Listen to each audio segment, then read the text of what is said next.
Hello, everyone, and welcome to this episode of my interview series. Today, I have Shen. She has worked in cross-border e-commerce right from when it first started in 2014, and she's been with Azoya since the beginning.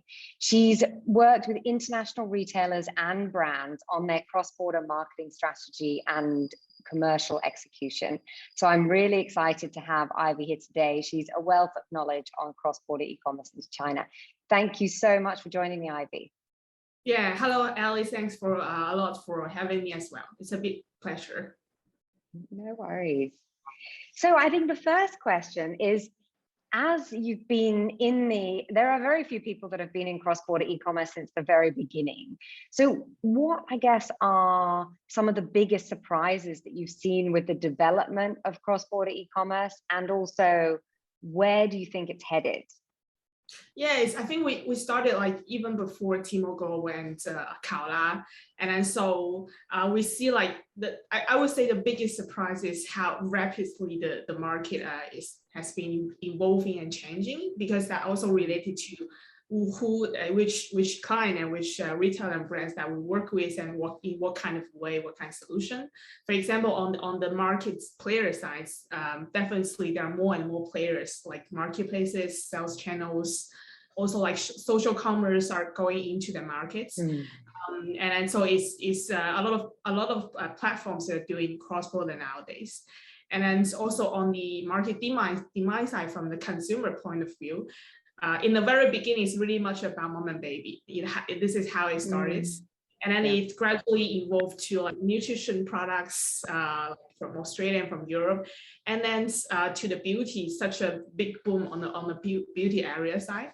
And then I think in recent 1 year or something, also like going to like the sports fashion, streetwear, something like that. So how people are demanding changing, this is also very fascinating. And also I think on the supply side, which means like, for example, like infrastructure. So how good the experience that you can get right now with the cross-border is pretty much the same level as domestic shopping. So if you get it from Bombay warehouse, then so, with so many different brands getting into China where this kind of a way, because it's quicker, it's lower barrier. And also that also creates a lot of competition, definitely. And I think specifically, I think for the beauty industry, it's actually the cross-border booming, and also the indie beauty brand booming globally, and the D2C brands are very mutually beneficial, because otherwise, without cross-border, they cannot go into China so quickly. And without those brands, the cross-border shopping cannot be so interesting to customers in China. Yeah. And so it's really supporting each other, and this is, I think, is something that we could not have seen in the very beginning. Yeah, no, totally. That's so true. That's so true. Because of course, as you said in the beginning, it was really about people finding things that they couldn't get, and it was from a safety perspective, right? Like there was the baby powder, all that sort of stuff. And then now it's still about what people can't get, and people are still going on to, through VPN, people still go onto Instagram, they look at what hot brands are in the US or Europe or Australia, and then they try and find them in China. And that's where obviously the Daigou aspect comes into that. But then now with these official channels, it makes it much more, the experience so much better. And you touched on bonded warehouses, and bonded warehouses mean that customers can have the product in a couple of days, right? Or even quicker sometimes. Yeah, next day sometimes.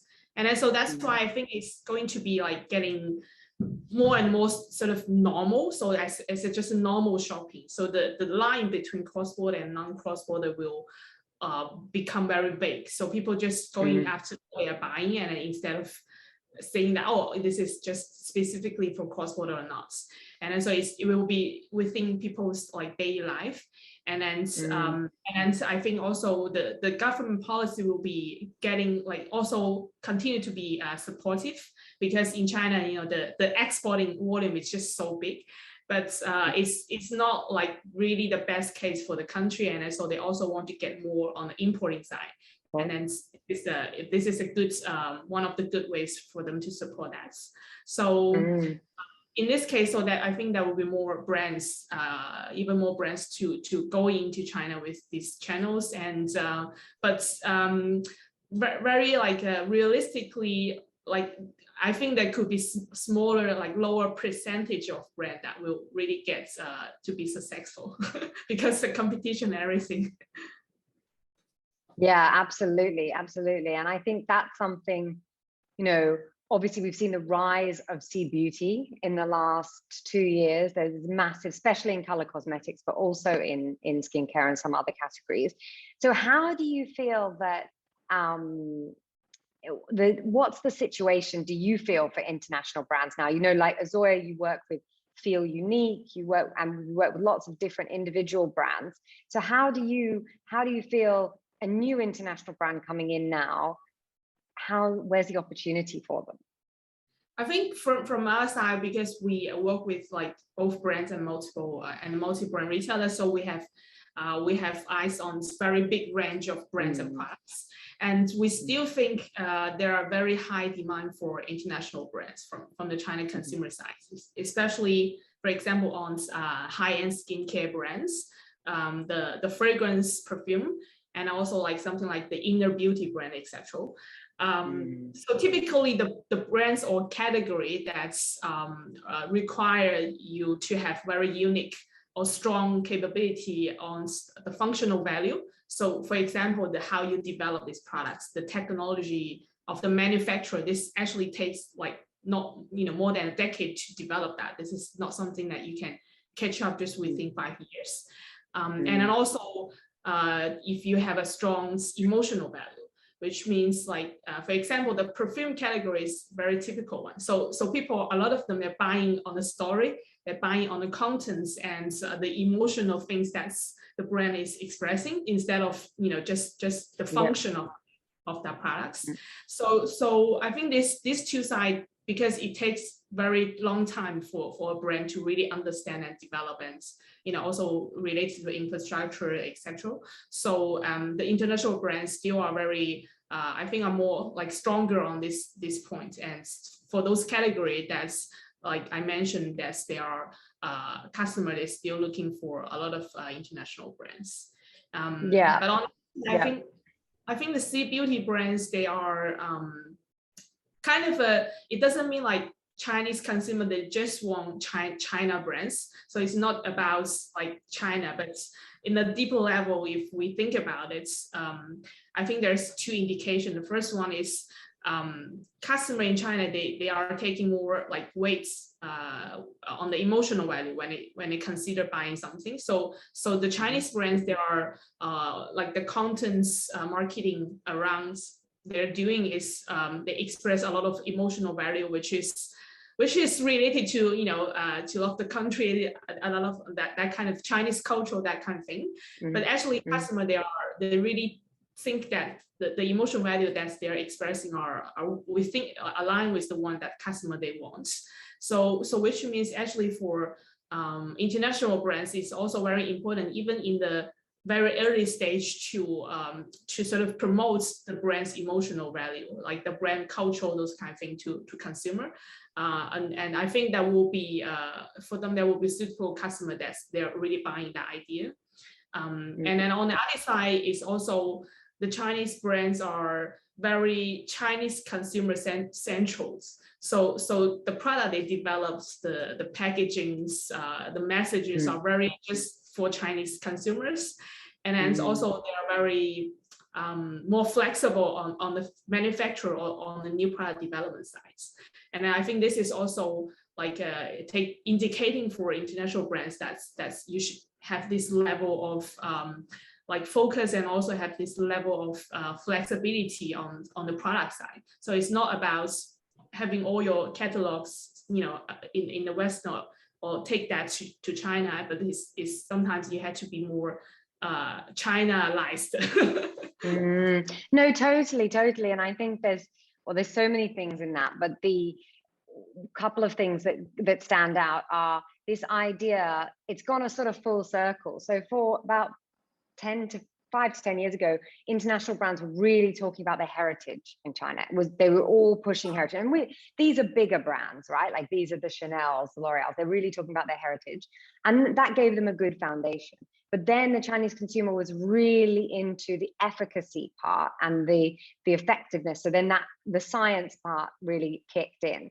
And it's interesting that you're now talking about really getting brands to emphasize the emotional aspects, because I think that's something that gets lost. We often talk about, the Chinese consumer wanting to know the facts about the brand, the way things are made, proving quality and proving expertise. But that emotional side, I think international brands do it naturally in their home market, but maybe are not doing it so well in China. And I think that's a really good that's a really good point that brands should think about, because it's important to connect long term with the consumer. And the idea with Chinese brands of they obviously have the expertise, they're obviously in the market, they're everyone running the brand is Chinese, they have a huge advantage in terms of the localizing and understanding. But international brands putting China higher up on the priority list, and really, China will be the biggest market for beauty in the next couple of years, right? Like it's nearly there. So I think a lot of the indie brands that will listen to this and that I work with, they sort of take baby steps to come in. And of course most of them are not flexible enough to develop something for China to start with. But I think your point about really listening to the consumer, because they do it in the West, D2C brands, they have a lot of feedback from the consumer. So I think because of the way that brands are operated, especially cross-border in China, it's quite far away. The brand is quite far away from the consumer because they have the TP, they have these layers, and they don't understand the language directly. So the founder who's on Instagram every night looking at what people are saying about them in the US, they can't do that in China, right? Mm-hmm. So I think there is that bridge that brands really need help with. And I think they should totally be thinking about developing products for China and listening really to the Chinese consumer. It's so important. Yeah, I think customers are very demanding, also being more specific on their demand. Yeah, and that's also changed, right? Like things really wanting international brands to prove that the products work for Asian skin or Chinese, hair, or all these things. There needs to be, and that's why Japanese and Korean brands have done very well in many ways in China, right? Because of that proximity to the market. But yeah, I think Western brands need to listen better. Definitely true.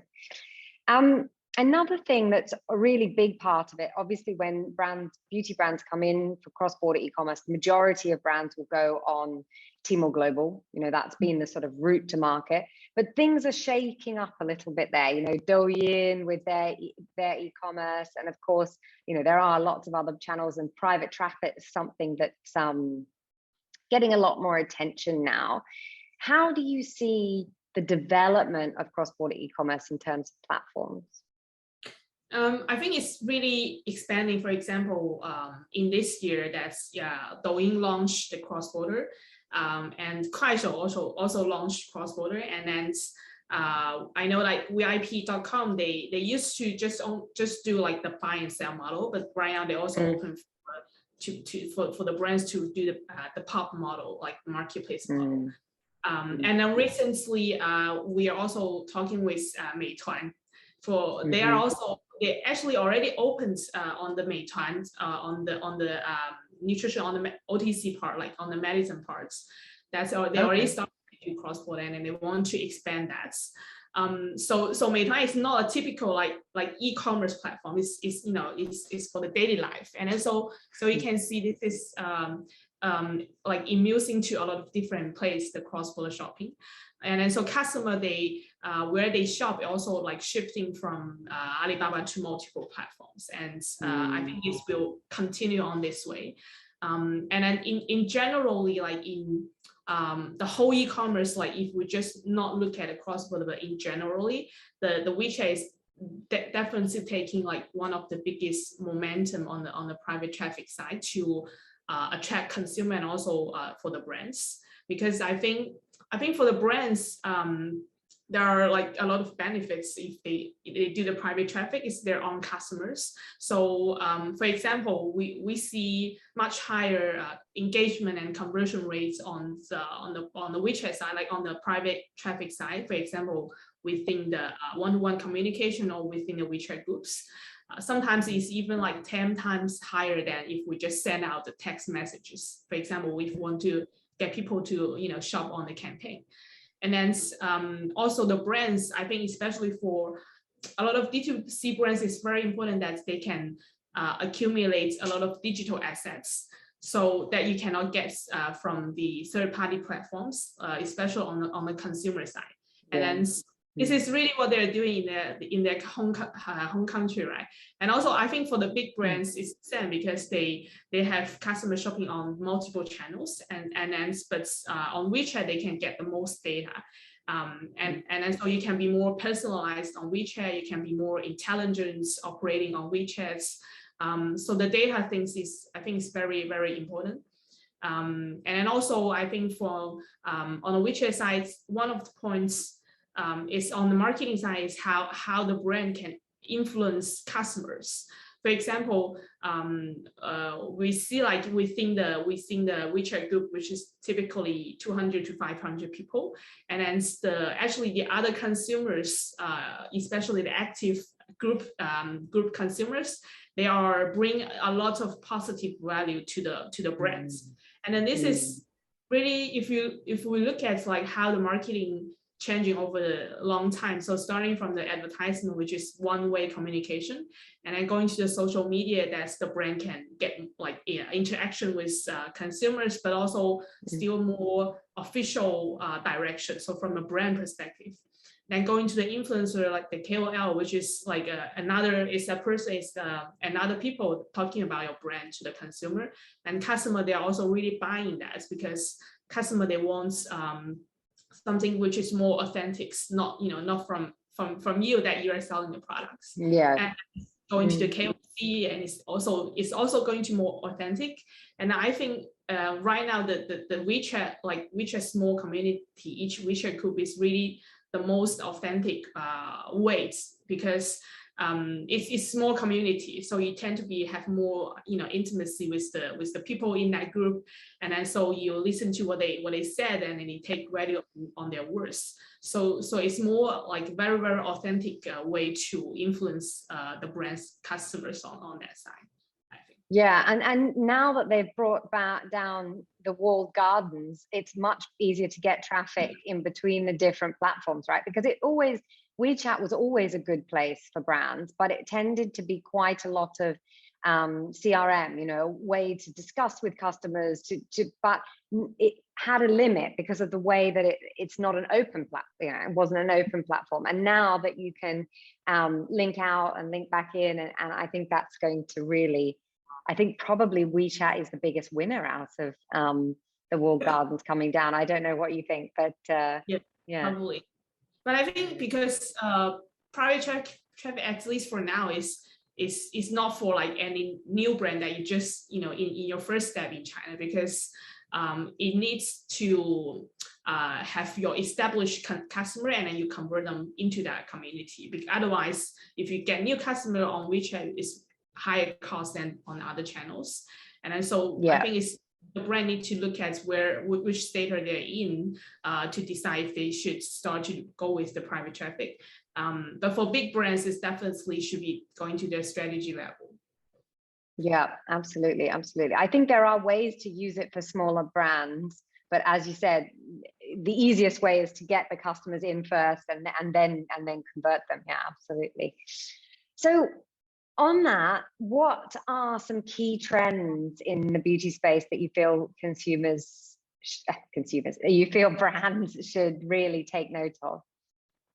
I think for example, on the product side, in terms of the categories, fragrance is definitely booming, and I think it will continue for many years, because the percentage of people people use fragrance is still very small. Tiny. And then we see that we think that small percentage are, the people they're buying more and more niche, so they can buy multiple, like, some of them have 100 perfume and it's going to more and more niche brands. So which means they really need a lot of high variety of brands and not long tail products, but very high, big range of products, not like skin or something that people are very focusing on the top sellers. And so which means there are more opportunity for every single brand on the perfume side. And also I think the personalized beauty is also we're getting more attractions. It's still very early stage, but it will take time for consumers to understand the value, but also, but I think it will be there in the coming years. And then also, and then I think on the marketing or operation side, I see a very big trend, which is the brands tend to be more, you need to be more standing out or to be more bold when you do, like, for example, your product name or your packagings, your marketing messages or your crossover partnership with any other brands, because it's getting more crowded, the market, and then you really need to be very bold and to be unique and standing out to have customers' attention, at least in the beginning. And I think apart from like emotional value and also power traffic we just talked about, the D2C is also as a long-term trend in China, especially China market is very sophisticated. It's trending so fast. So the D2C can give you the first understanding and data on the market. So you don't need to understand through multiple layers. And I think this is really going into that direction. Yeah, and that's fantastic for brands, right? Like, I think whilst Tmall Global has been amazing in terms of cross-border, and some brands have really been very successful, for the majority of the brands, it's tricky. It's an expensive platform. You have to spend a lot of money within the platform. You also have to spend a lot of money outside of the platform to drive traffic into the platform. So I think the D2C model, if that can really move forward and take off, just gives brands more flexibility in the market. And I think it's only good for consumers as well to have more touch points and more places that they can purchase. So yeah, it's good. So I guess finally, any advice for these international indie brands that want to come in and sort of thinking about it, but yeah, what's your main advice, do you think? I think if we are talking about like indie brands or brands that new coming into the markets, definitely they need to be focused in the at least first 1 or 2 years. For example, focus on 1 or 2, like mostly 2 sales platform, and also focus on 1 or 2 marketing platform as well. Even like the big C brands like Perfect Diaries or some of the others, they also spend like 60% of their resources on just 2 platform marketing.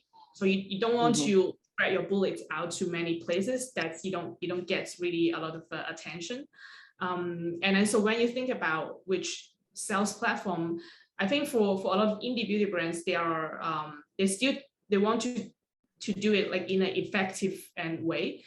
So I think Tmall still could be the number 1 to consider, because Tmall Global has been the most supportive platform to incubate new brands. I think they are talking about it a lot, and we also by action we know that they are really giving a lot of support on that, whereas many other platforms, they are really leveraging on the top sellers. They want to cash in by the top sellers.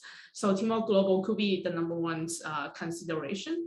And also Douyin on the other sides, because it's very different way of shopping. And I think Douyin is taking really the biggest momentum on the live streaming e-commerce, because they are not just about discounting promotion, but also about content and personalized. So you get that personalized push on the live streaming that you will see, which is different from the Taobao side. The Taobao is very campaign promotion driven. So I think the Douyin consider, it's just like, it's because it's still evolving quite quickly, so there's no very established pattern for the brand to be successful.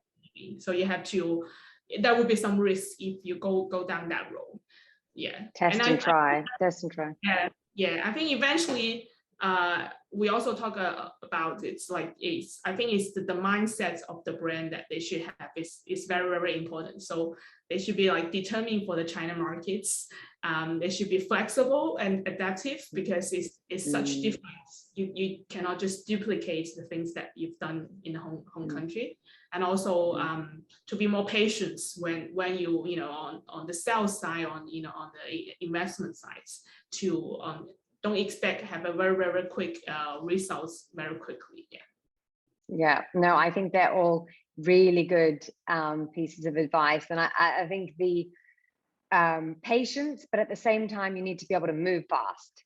So when an opportunity comes up, the brands need to take the commercial, the commercial partner, work with them on those opportunities quickly, because things are come and go, so fast, and brands that can react will inevitably do better than others. But yes, in terms of how long it takes to break even, how long it takes to make a profit, of course that varies, but you need to give yourself in your P&L and with your investors, etc. You need to make sure that everyone's on board, that it's going to take some time, because as we've said multiple times today, it's a super competitive market. There's a massive opportunity to win in the market, and there's a huge momentum for indie brands. Consumers really want to discover new brands, great products, and international is still really desirable. It's not just Chinese brands, and it hasn't, sometimes I think you can feel like that from the outside, that the Chinese brands are taking over, but there's still plenty of space for international brands. But it's about really connecting with the consumer and finding what they want, right? Because I think if you come in with your Western mindset and your Western marketing plan, etc., that's not going to work. I mean, most brands will have different hero SKUs in China, or something will take off that is totally unexpected, and you just need to be ready to go with that, I think. Yeah, I think so. Totally agree. Oh, well, thank you so much, Ivy. It was a great chat. There'll be so many things there for people to take away, and I'll put your details and Azoya's details below so people can contact you. And yeah, great to talk to you. Great. Thank you. Really appreciate it.